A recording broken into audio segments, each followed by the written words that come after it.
बिस्मिल्लाहिर्रहमानिर्रहीम अस्सलाम वालेकुम डॉक्टर साहबानो ज़मंगा नन्हे टॉपिक दे द नेगेटिव फीडबैक और पॉजिटिव फीडबैक पे जनरल और सारा पसंद की द होम्योस्टासिस बारे के खबरें कवल लुमड़े राजू डॉक्टर साहबानो द नेगेटिव फीडबैक बारे के खबरें कहूँ नेगेटिव फीडबैक हाँ सिस्टम ने डॉक्टर साहबानो कुम के चे ज़मंगा द ग्लैंड सखा द एंडोक्राइन सिस्टम ग्लैंड सखा इफराज शवी हार्मोनुना वापस जी او چې د کم ځای څخه سیګنل شوي دي د کم ځای څخه سټیمولیټ شوي دي هماغې ځای څخه خپل چې کم سیکریشن دی د هغه هلته سټاپ کوي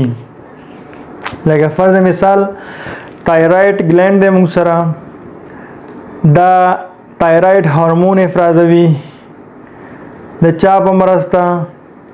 هایپوتلاموس سیګنل ورکوي پیچوټري ګلینډ ته او پیچوټري ګلینډ چې دی टी एस एच افرازوي چې تایرایډ ګلینډ سټیمولیټ کوي چې تایرایډ هورمون افراز کی نو نیگیټیو فیډبیک سیستم ډاکټر صاحبانو هغه سیستم دی په کوم کې چې همدغه د تایرایډ هورمون چې کم T3 او T4 افرازوي همدغه T3 زیل ته واپس خپل تایرایډ کې خپل ځان انهبیټ کوي او په هایپوتلاموس کې خپل هورمونونه چې کم دي دا T3 او T4 ورته وي چې بس د زموږ د باډي کې چې کم مقدار دی هغه برابر دی موږ د نور هورمونز نه دي پکار ډاکټر صاحب نیگیټیو فیډبیک یو ښه سیستم دی زموږ د باډي دپاره زیاتره زموږ په باډي کې نیگیټیو فیډبیک سیستم استعمالیږي اپلای کیږي دا زموږ د باډي د هومیوسټاسس دپاره ډاکټر صاحبانو ډېر زیات ضرور دی ولې ضرور دی دا زموږ د باډي هومیوسټاسس چې کوم دی دا نارمل کوي هومیوسټاسس څه شی دی ډاکټر صاحبانو زموږ د باډي چې کوم انټرنل انوایرمنټ دی د هغې لیول برابرول د هغې لیول نارمل ساتل دا د هومیوسټاسس کار دی که چیرې هومیوسټاسس کې فرق راشي زموږ د وجود زیاتره کارونه به ابنارمل وي د وجود انټرنل انوایرمنټ چې کوم داخلي ماحول دی لکه فرض مثال ټمپریچر شو پی ایچ شو یا د کیمیکلو چې کم لیول دی دغه برابروي که چیرې زمونږ هومیوسټاسس ابنارمل وي زمونږ د باډي کې چې کم ځایونو کې پی ایچ دي هغه هم ابنارمل وي کیمیکل هم ابنارمل وي چې کم هورمونونه دي موږ سره یا زمونږ چې کم ټمپریچر دی د باډي دا هم ابنارمل وي نو هومیوسټاسس زمونږ د باډي دپاره ډېر ښه سیسټم دی ډېر ښه میکانیزم دی یعنې موږ وایو ډاکټر صاحبانو نیگیټیو فیډبیک باندې تاسو پوه شئ ورپسې موږ یو د پوزیټیو فیډبیک باره کې خبرې کوو ډاکټر صاحبانو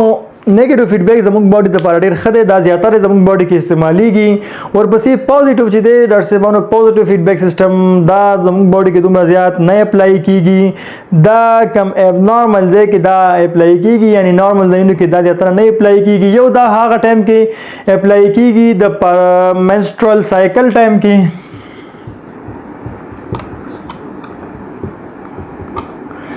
یعنی کله چې منسټرل سایکل اوولیشن کیږي دغه ټایم کې چې د ډاکټر صاحبانو پوزیټیو فیډبیک سیسټم چې دی میکانیزم اپلای کیږي ورپسې دویم چې دی د پارچوریشن ټایم کې ډاکټر صاحبانو پارچوریشن ډاکټر صاحبانو څه شی دی څه وخت چې ډاکټر صاحبانو ولادت کیږي یا نارمل ډیلیوري کیږي دې ته مونږ پارچوریشن وایو یعنی پارچوریشن کې پوزیټیو فیډبیک څه رول لري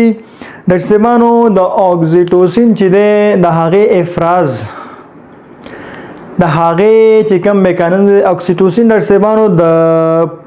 پیچوټري ګلینډ د پوسټیریر لوب څخه افرازیږي او راځي خپل ایکشن ډاکټر صاحبانو ډاکټر صاحبانو یوټرس کې بیبي وي اکسیټوسین راغی د یوټرس په سموث مزل باندې ایکشن کوي اکسیټوسین څومره چې هغه خپل ایکشن اپلای کوي دلته یوټرس چې دی دا کنټرکشن کیږي او بیبي پوش کیږي او ډیلیوري کیږي ډاکټر صاحبانو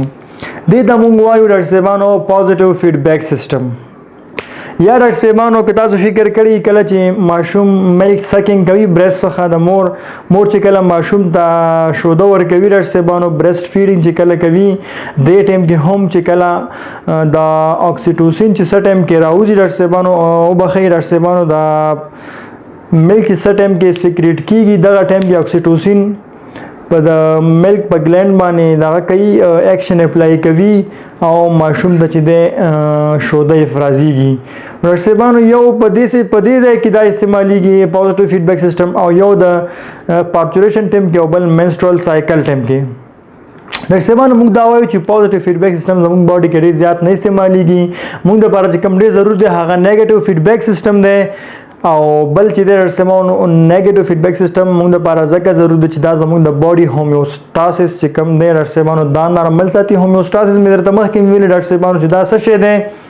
هومیوسټاسس زموږ د باډي انټرنل انوایرنمنت ته موږ هومیوسټاسس وایو.